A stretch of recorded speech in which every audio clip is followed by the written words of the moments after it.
we traveled off to Auburn and played a really good volleyball team. And Sam's notes here, I actually didn't know this, but we're only one of 3 teams to sweep that team this year. And I've been really, really fired up with our team, and it's almost like since the Texas match. And I was really excited, obviously, that we beat Texas, but the way that we responded on Saturday, getting ready for a really good Tennessee team on Sunday, and then coming in this week and knowing that traveling to a hostile environment was really, really serious. I just think the way that we're going about our business is really, really impressive. So I'm fired up, and I told our team just as the week went on, I took a timeout in the middle of the Auburn match, and there's just some things that we hold to be true in terms of our culture and the way that we play volleyball, in terms of the way we work. And I thought we were doing it those at a really high level in the middle of that match when we were up by 6 points. And that's a testament of a great team. And I think we have great things in the future. We'll open up to questions. We'll start with Alex Sicker on the left. As you guys really get these last 2 matches, is there anything you really want to see your team fine-tune as you guys start approaching this postseason? Yeah, I think we had it in that match. Like just a little bit of a killer instinct of, all right, we're up by 3 or 4, and we're in this. Like, can we keep, like, I don't know, the pedal down to the floor as we're going? And I think we've really done that. And I think that's the thing that I'm most fired up on right now. So I think they're going to take the last 2 seriously. And we've said every single match in the SEC is a gauntlet. And we're heading over to another hostile environment in Gainesville on Wednesday. And I was just talking to a couple of our players when we were having lunch, and they're fired up and ready to go get in that.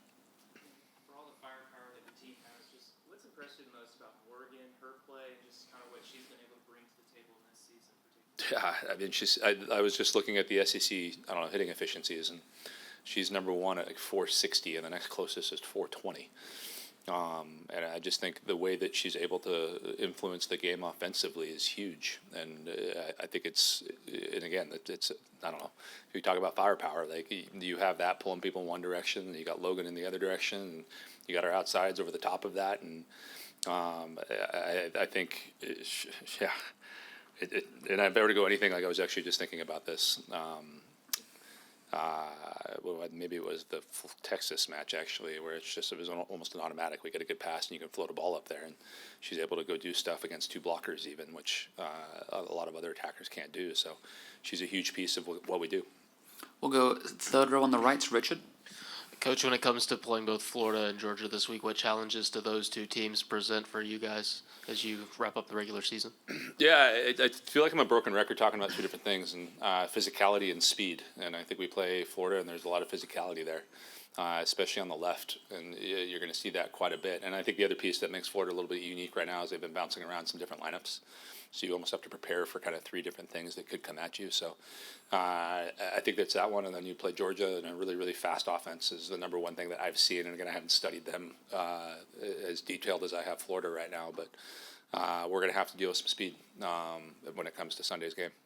When it comes to resume building, is there anything else, or what else do you have to do to ensure you have the highest seed possible in the NCAA tournament over these next few matches? Yeah, win. Just win. I think when it comes to the regular season, it's those 2 things. And I haven't looked at the RPI in terms of where Florida is, but they might be a top 25 RPI, which is a bonus. So that's even more. So obviously winning. And then the way we go about our business in the SEC tournament. And there's a bunch of projections that happen of kind of where RPI will finish by the time the season ends, but actually none of them actually take into account that next, round of 3 matches that you can play. And probably with where we're seated, we'll get another crack at Texas and another crack at Kentucky, and you win both of those, and there's a chance of being a 1 seed heading into that tournament, getting to host the first 4 rounds here at Reed Arena. So, but right now it's really the team that's in front of us in Florida, and how do we pick them apart in the same way that we have everyone else this season. We'll go back behind the lights to Tyler. Jamie, your final match at home in the regular season, coming up at the end of the week. Thank you for throwing in regular season. So maybe it won't feel as, nostalgic and everything, but probably, with senior day and everything, just that class with Afena and Logan and everybody else. Just what has that group meant to this team and what? Yeah, it's huge, and I'm happy we did senior day earlier in the year. We've actually talked as a staff about that being a really big positive. It's an interesting year because we built this over the 3 years into the fact that it's not the last home game.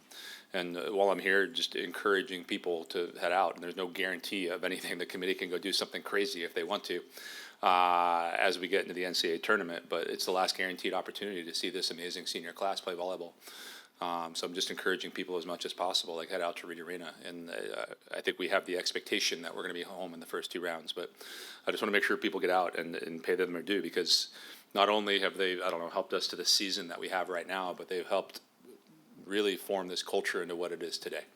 And they've been through the hard pieces of it, of, I don't know, formulating what it looks like and what behaviors are going to be like and the way we go about working hard on the court and off the court. So I think just it's people's last, again, guaranteed opportunity. So just please head on out and give them the credit that they deserve. We'll stay behind the lights, Donna.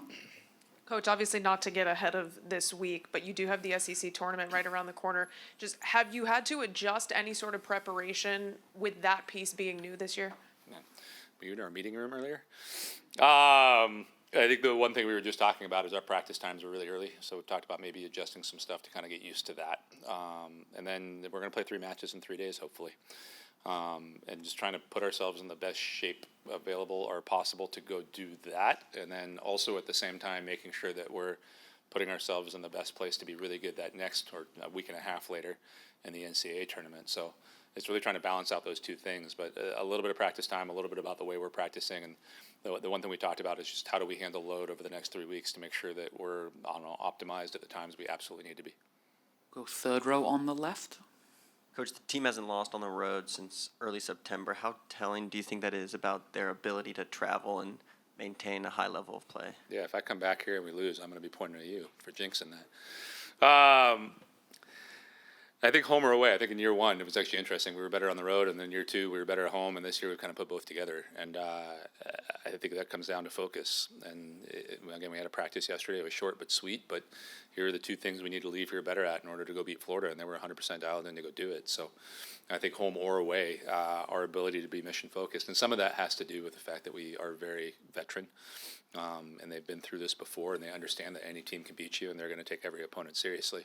But a lot of it has to do, again, with that 3-year process of developing this culture into the fact that we're going to take everybody seriously, that there's something in this that we can get better at that's going to help us later on in the future. And I think we've built those match by match, whether it be home or away.